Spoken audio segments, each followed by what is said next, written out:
মানুষে ফোনের IB number বন্ধ করে দেয় অফিসের। আপনার আর আমার আইবি নাম্বার ওনার কাছে। এই দেহঘড়ি কখন যে বন্ধ হয়ে যায় কেউ জানে না, তবে কেউ জোর করে বন্ধ করে দিলে তখন অপরাধ ও অপরাধীকে খুঁজে পেতেও কখনো কখনো কবর থেকে মরদেহ উঠানো হয়।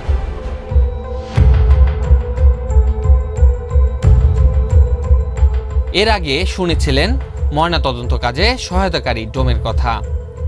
এবার জানাবো থানা পর্যায়ে যারা কাজ করেন তাদের অভিজ্ঞতা যে আরো নিষ্ঠুর।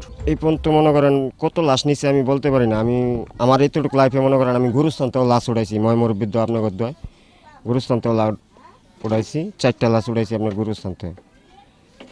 তারপর আমি আমার প্রশাসন ছাড়া তো আমি কোথাও না, আমার অফিসার জেনে স্মরণ করবো আমি হেনে। প্রশ্ন ছিল এসব কাজ করতে গিয়ে কখনো কি ভয় হয় না?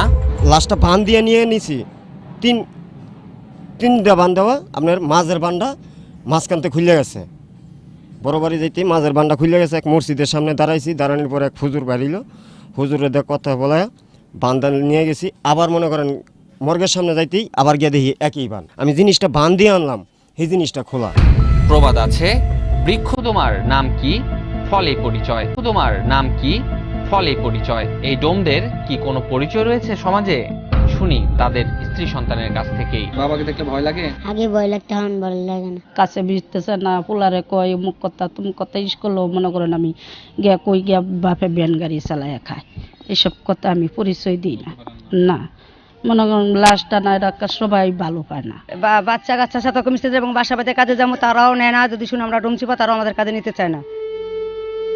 শুধু কি সামাজিক মর্যাদা, এই পেশার সম্মানই দিয়ে যে সংসার চলে না। সংসার চলা মনে করেন আমি তো করিনি, এইভাবে তো সংসার চলে না।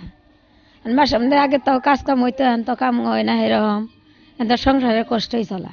কেন আমার তো কোনো ক্যাশ ক্যাপিটাল নাই, এমন কোনো অর্থ নাই যে আমি একদিন 2000 টাকা আমার যদি আমি আজ মারা যাই, আমি মৃত্যুর পর আমার যে 2000 টাকা ঘরের থেকে ব্যয় করবো, এমন কোনো সমর্থন আমার নাই। আমি দিন আনি দিন খাই, একদিন কাজ করলে 3 দিন আমার হয় না।